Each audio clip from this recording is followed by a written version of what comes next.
So we're going to be in Jeremiah chapter 31 through 34. So today we come to, Carl, if we could turn this down just a little bit. We come to Jeremiah's best known and most relied upon promise. And it's a promise of something brand new.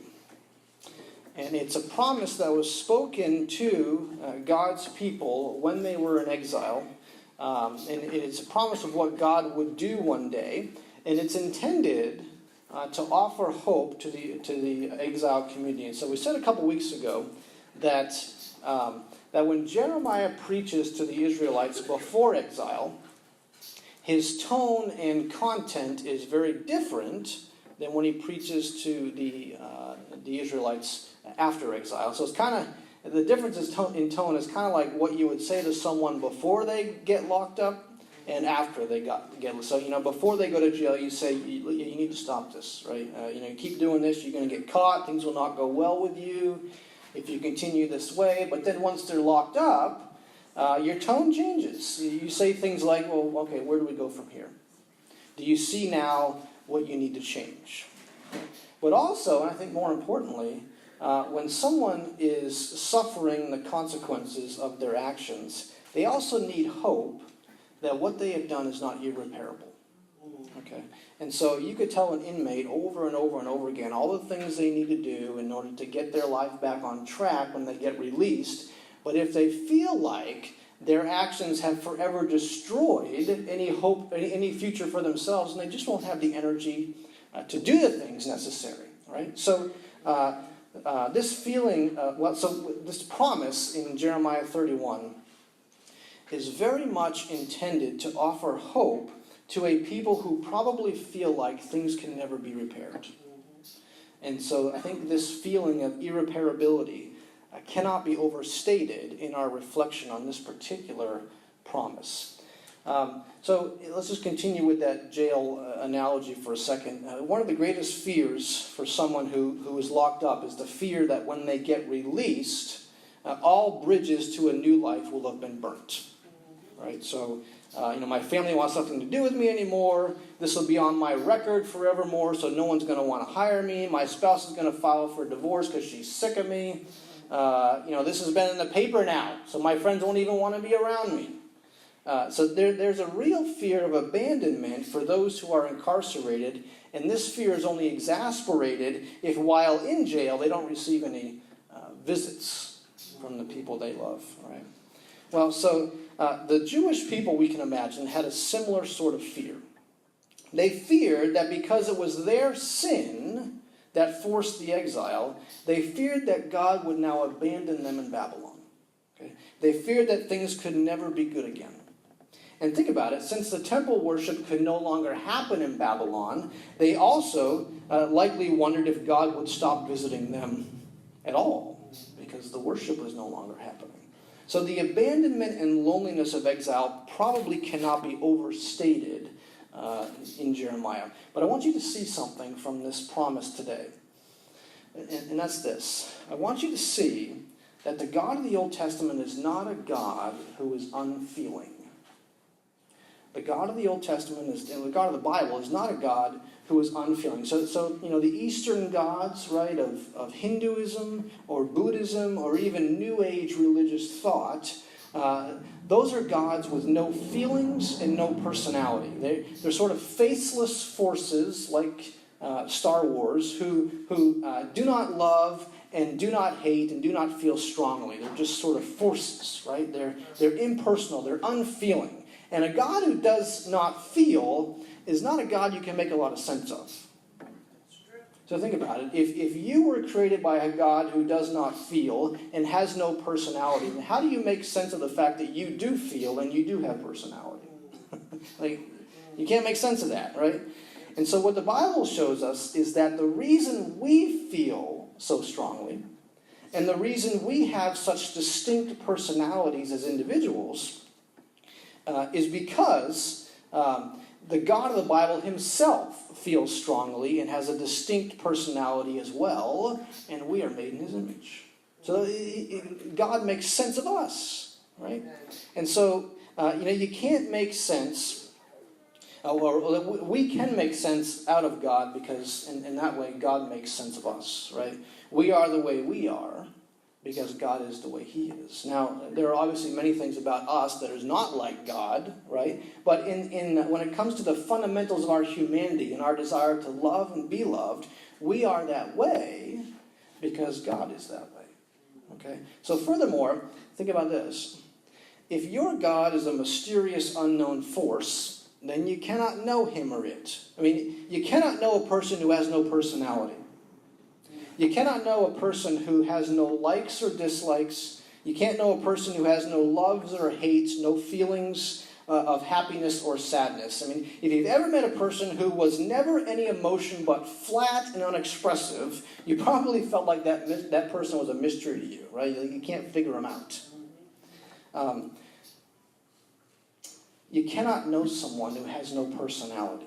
I mean, think about it. Even our pets have some sort of personality, right? And that's what makes bonding with them possible. Even my chickens, they're all individual, right? And one of them is with a bold personality. Will come basically sit in your lap to get your food, and the others won't come within 10 yards of you.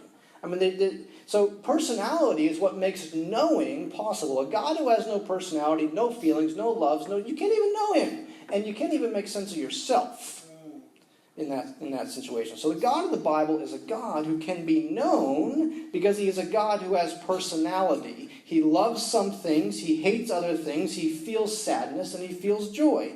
And if God were not this way, then there would be no explanation for why you are that way. Okay? So when Jeremiah writes this very powerful promise to the exiled community, I believe he does so upon God's heartfelt prompting. He says, my people are in pain. They fear I will abandon them. They fear that what they have done has made things irreparable. Jeremiah, I want you to write to them to assure them that this is not the case. And I believe Jeremiah 31 is sparked out of God's deep compassion for his people who are flooded at that moment with fear. Okay? So therefore, if when you read the Old Testament, you come away with a picture of God that is uncaring or unfeeling or cold and removed, you've just been skimming pages. You've not really been reading. Okay? So that's my intro to chapter 31. But so here are the 4 things I want us to learn today from Jeremiah 31. Number 1, I want us to see the irreparability of the Old Covenant, verses 31 and 32. I want us to see the nature of the New Covenant, verse 33, the result of the New Covenant, verse 34a, and then the engine of the New Covenant, verse 34b. So let's talk about that. Let's talk about the the irreparability of the Old Covenant. So about 10 years ago, when Marcy and I and the kids lived in New Jersey, I made the mistake of buying a van off of eBay. Now, the mistake wasn't buying it off of eBay. My mistake was that I didn't have the right questions to ask the owner so that I knew what I was getting. And so it turns out the van, ended up not having a number of the things that the ad said it did have. And of course, it was in New York. I was in New Jersey. I wasn't going to go drive to see it. So I kind of, took a stab in the dark. And so when I discovered these things, it was too late. I already made the purchase and, whatever. So we drove that van for 2 years and basically exhausted the life out of it because I bought it with high miles. And so at that point, we decided that we needed to trade it in. I wasn't going to go the eBay route again. But I also didn't want to go to a new car dealership because I knew about myself that I could be weaseled into a new car real quick. Okay? And so I saw this van at a used car dealership that seemed suitable for us. So I stopped in and I inquired about it. And I asked the salesman what he'd give me for a trade-in. And so we're sitting at his desk, and his desk faces the parking lot, which in the front of his building is just glass, so he can see my van out there. And so he asked me what vehicle I had, how many miles it had on it, and what things were wrong with it. And as I recall, he briefly kind of looked to the side behind me. He never got up from his seat to even inspect my car. And then he said to me, very honestly and very straight, he said, I don't want your car. And I laughed. laughed. I'm like, are you kidding me? You don't want my car? I said, look at that thing. It's a beaut. And of course, the truth is, I didn't want it either. I spent more time underneath it than I did driving it. So is there ever a time when the time and effort required to repair a vehicle is no longer worth the investment and all that can be done is to scrap it? Well, yeah, we know the answer is yes. Okay, and at some point it's no longer worth fixing, and it's it's for no use than for parts. Okay, but let me ask this: is there ever a time when the time and effort required to repair a relationship is no longer worth the investment? And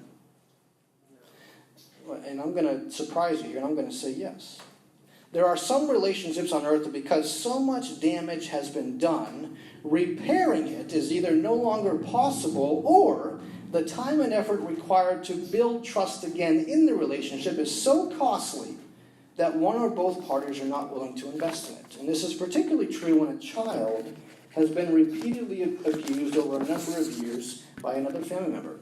The damage of that relationship is so deep and so prolonged and so repetitive that although forgiveness may be granted at some point, the one who was abused is likely never to feel like a valuable relationship is possible with that person.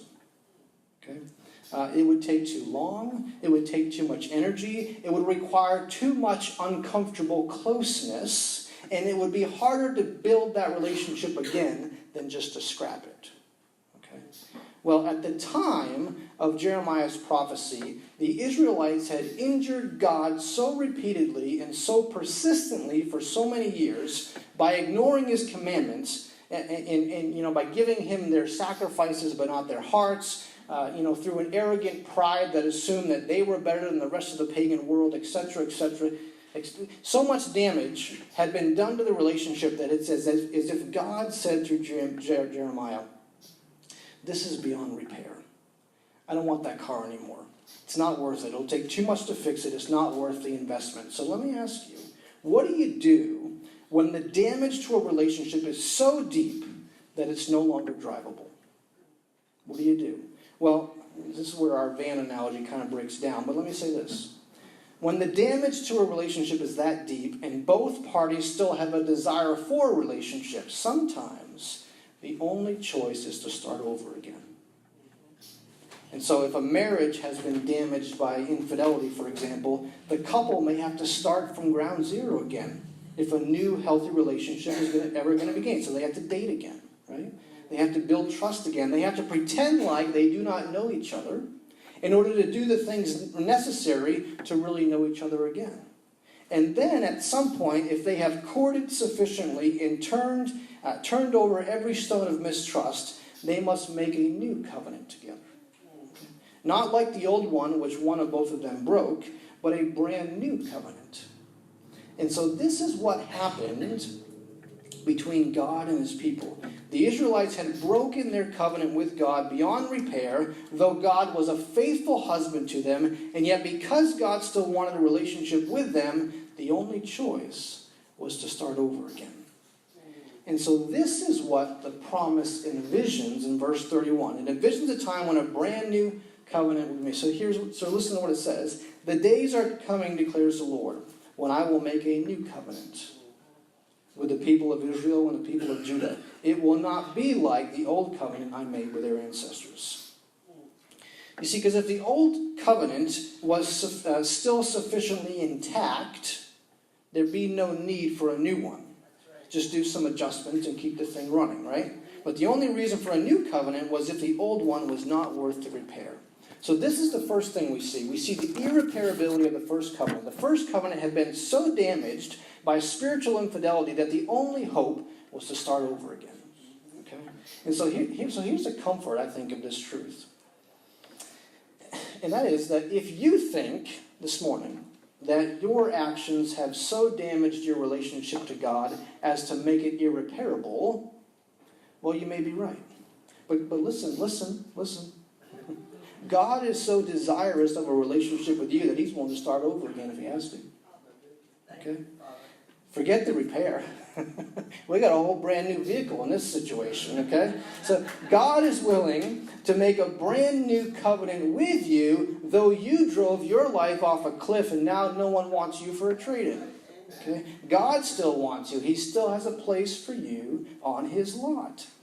This is what God told Jeremiah in the very first chapter of Jeremiah. He said, I have put my words in your mouth. See, today I appoint you over nations and kingdoms to uproot and tear down, to destroy and overthrow, to build and to plant.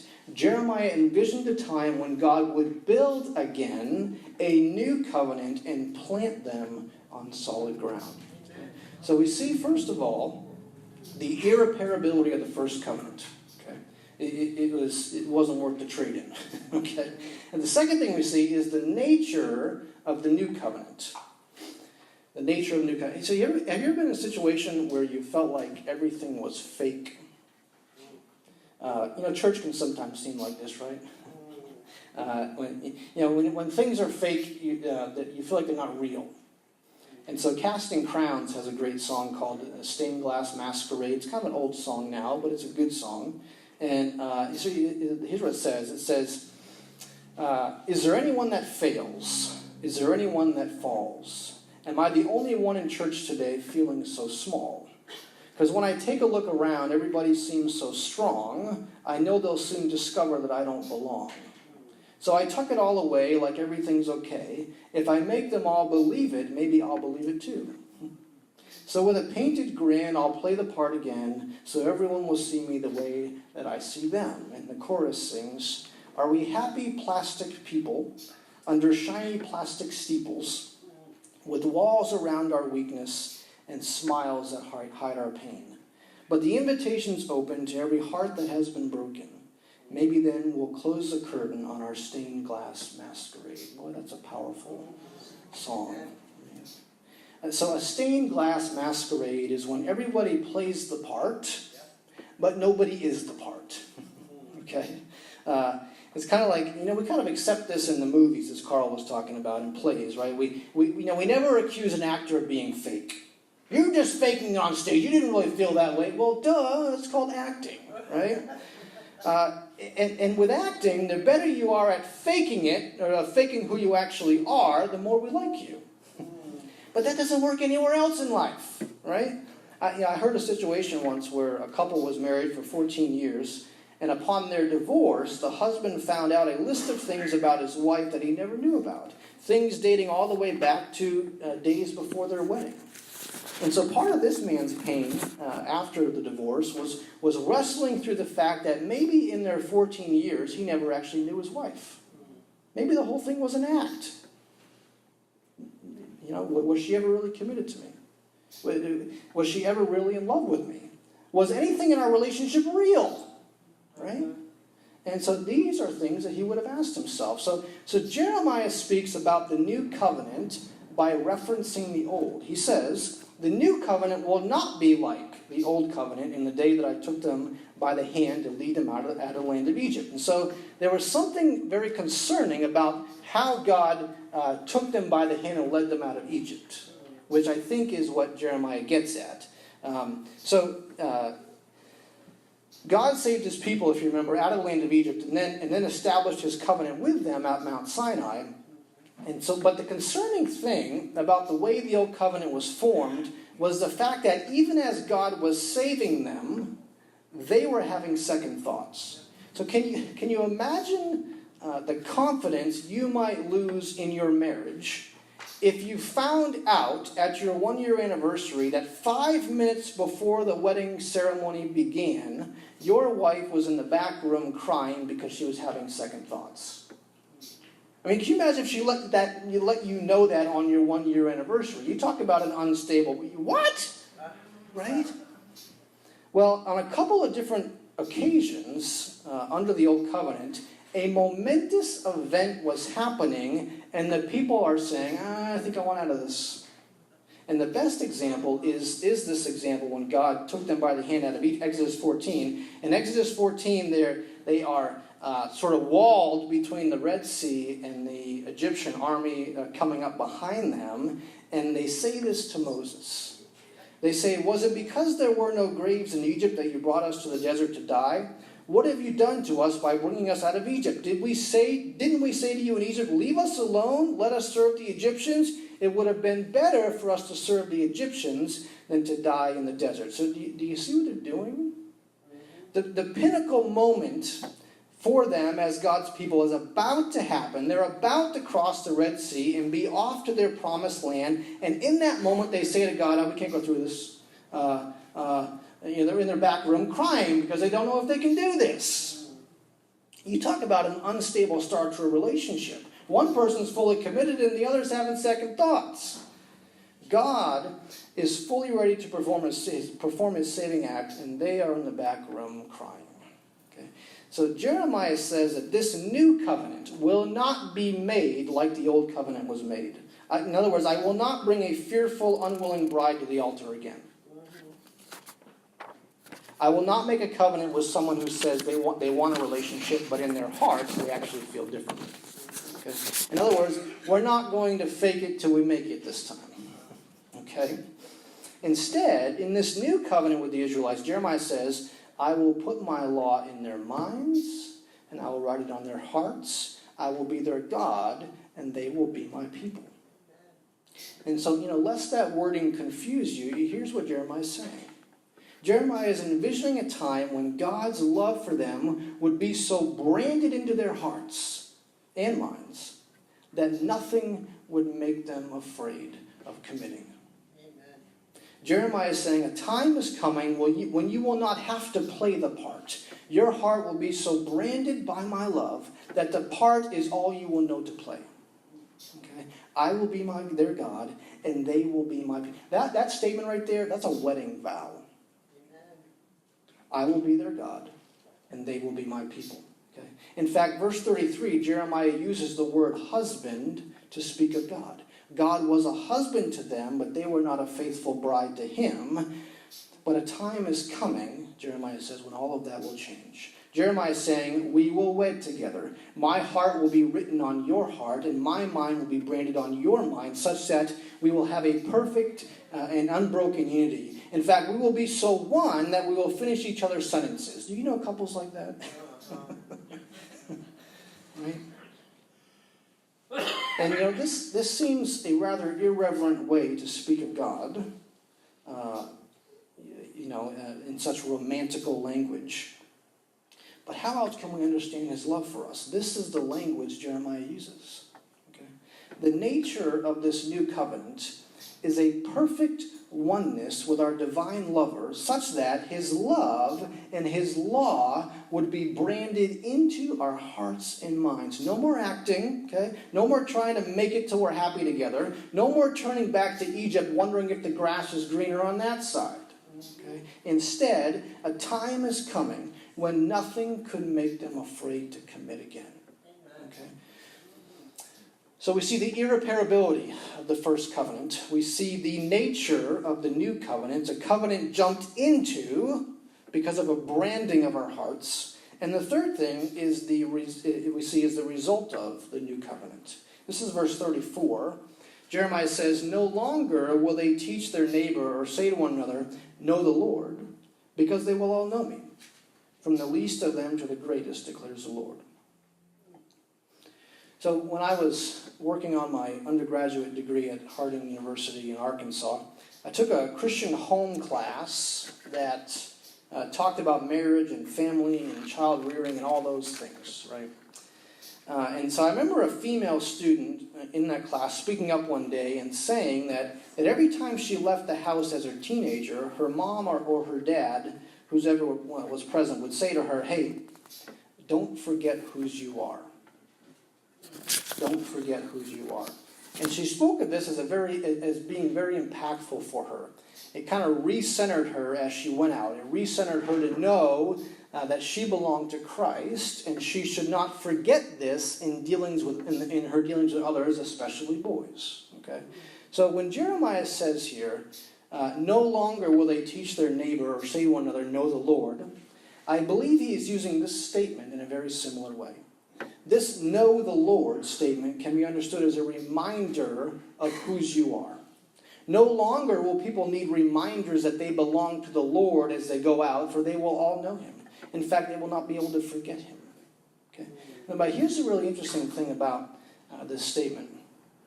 So if you tell your teenage daughter, as she ventures out with her girlfriends one night, Michaela, I'm using my teenage daughter here, Michaela, okay, honey, don't forget who you are. Don't forget whose you are. Okay, that's nice. In fact, if you have a teenage daughter and she's a Christian, I recommend you do that. Okay, but if you feel the need to tell your spouse as she leaves for work every morning, honey, don't forget whose you are, that's a different thing. Right? If you feel the need to remind your spouse every day that she belongs to you as a spouse and not to others, there's probably something wrong in the relationship, right? I mean, why did you have to say that? Spouses should not have to remind each other that they are wedded to each other. Are we afraid of suddenly forgetting that we're wedded to each other and going home with someone else? Like, why would we say that? We wouldn't say that. That's a problem. But listen here, listen. The language of this promise is language of covenant and love and marriage. And Jeremiah envisions a time when it will no longer be necessary for people to say to one another, hey, don't forget that you're wedded to God today. And that sounds innocent, except when you consider the fact that spouses should not have to say that to each other. Okay? God is speaking of a time when finally my bride will not forget that she belongs to me. Okay? And the reason she will not forget, and the reason she will not need reminders, is because God's love will be so branded on her heart that nothing else could distract. Okay? The result of the new covenant is that God's people will no longer need reminders because their hearts will be so wedded to their divine spouse. Okay? So we see the irreparability of the first covenant. We see the nature of the new covenant. It's a covenant of branded love. We see the result of the new covenant. The result is we don't need reminders that you were wedded. Okay? And then the last thing we see is the engine of the new covenant. The engine of the new covenant. This is verse 34b. So when I was about 10 years old, my Uncle Kirk took myself, my brother Nate, and my dad in a ride in his Pontiac Firebird. Now, if you're a car guy or you own a Corvette or something, the Pontiac Firebird probably sounds like a souped-up Power Wheels to you. But at the time, this Pontiac Firebird was the fastest car I'd ever been in. And I remember he took us for a ride. I remember pulling out of the driveway onto the main road and suddenly not being able to pull my head off the back seat. Like, I was not expecting that at all. And this car could get up and go, and it had a pretty strong engine. And so the engine of a car is perhaps the most important thing it has, right? Without the engine, you don't go. Well, every person in the world also has an engine in their lives. And the engine of someone's life is the thing that drives them, right? So the American dream can be an engine. It can be what drives us. Money, right? That can be an engine. That's what drives us. A love relationship can be an engine. Even pleasure or my own sexual satisfaction can be my engine, right? Everyone has an engine for their lives. There is no such thing as a life that is not driven by some engine, okay? And so the Christian life, though, is a very peculiar life indeed. The Christian life is driven by something that I believe outpowers everything else. The Christian life is powered by the engine of forgiveness. As Jeremiah says, "For I will forgive their wickedness and remember their sins no more." Forgiveness, folks, is the engine for this new covenant which Jeremiah speaks about. It's what will drive the people under the new covenant. You say, well, many religious people are driven in part by forgiveness. Oh, and you're right. Most people believe forgiveness is a good thing. But the Christian is not driven in part by forgiveness. The Christian is driven exclusively by forgiveness. That's his engine. Okay? For the Christian, forgiveness is not just a good thing that allows for peace and the reconciliation of relationships. For the Christian, forgiveness is the thing without which life has no happiness or movement. Forgiveness for the Christian, if they really understand it, has become more important than air to breathe on any given day. But it's not this important because when they look at the world, they say, oh, those people are so bad, they really need forgiveness. We really need to prioritize forgiveness here. No. Forgiveness is this important to the Christian because when the Christian looks at himself, he says, oh, what a wretch I am. You see, it's the Christian's awareness of just how much he has been forgiven that is the engine that drives him in his life. Okay? Amen. Many people will say they love everyone. Okay? But in truth, I believe it's only the Christian that has the empowerment to actually do that. Why? Because it is the awareness that he has been forgiven that empowers him to forgive. Okay? Because the engine of forgiveness is what powers the Christian is able, by the power of the Holy Spirit, to love those who hate them. Why? Because on the cross, Jesus loved us when we hated him. It is the cross of Christ and the good news it brings that has been the hot iron that branded our hearts with his love. On the cross, the love of God for the world was branded into the hearts of those who believe. On the cross, God wrote his love into our hearts and minds with the hot iron of those 3 nails. When the Christian folks looks at the cross, any fakery is replaced by humility and surrender and genuine gratitude. When the Christian looks at the cross, any plasticness in our lives is replaced by honest confession and grateful praise. Okay? All costumes are taking off, all acting is through. Okay? And because the Christian has been forgiven, the Christian can learn to forgive. Because the Christian has been set free from his sins, he can learn to forgive others for their sins too. Because the Christian had so much he needed forgiveness for, he can never look down on anyone who still needs it. Amen.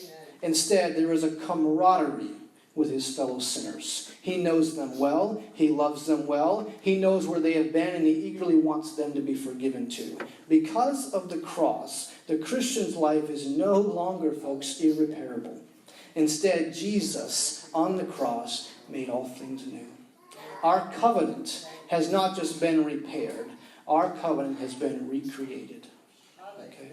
In fact, in Hebrews 8, the Hebrew writer will quote verbatim this promise that we just read, but he will apply it to Jesus himself. He said, "For if there had been nothing wrong with that first covenant, no place would have been sought for another.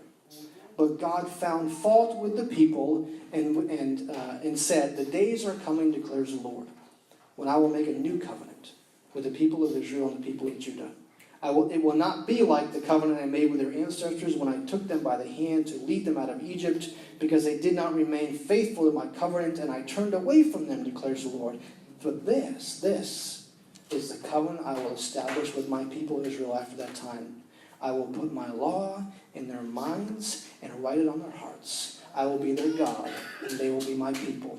No longer will they teach their neighbor or say to one another, know the Lord, because they will all know me, from the least of them to the greatest. For I will forgive their wickedness and remember their sins. Now that's quoted verbatim in Hebrews chapter 8. It is the moment of the cross, folks, that brands our heart with God's love. Paul said, for I'm not ashamed of the gospel, because it is the power of God unto salvation for everyone who believes. For the Jew first, yes, the promise was to them, but also for the Gentile. The gospel of Jesus Christ carves God's love into our hearts, not by magic, but by his Spirit. And this covenant with you begins the moment that you believe and are baptized. That's the initiating wedding ceremony, if you will, into this brand new covenant. Okay? And so as we prepare now to surround communion this morning, let me ask you, has your heart been branded by the cross of Jesus Christ? Have you reflected on it? Have you dwelt on it? Do you know how eager he is to make a new covenant with you? If you think your sins have made your relationship with God irreparable, I have good news for you. Jesus is not looking to repair you. He wants to make you brand new. Have you let Jesus Christ brand you with his love by believing in what he did for you on the cross, repenting of your sins that necessitated the cross, and being baptized to have your sins washed away, to receive his gift of the Holy Spirit? Have you done this? Has your heart been branded? So if it hasn't yet, here's what I want you to do. I want you to daily reflect on it. I want you to daily read the Gospels, and I want you to invite God to brand his love and his nature and his goodness into your heart, such that you won't have to be told to follow. You couldn't help it. And then let me ask this as we close. Who of those people God places in your path every week needs to know about this engine in your life? Who will you ask God to minister to this week that needs a new engine for their lives? If you would please stand, we're going to read our communion scripture and then take communion.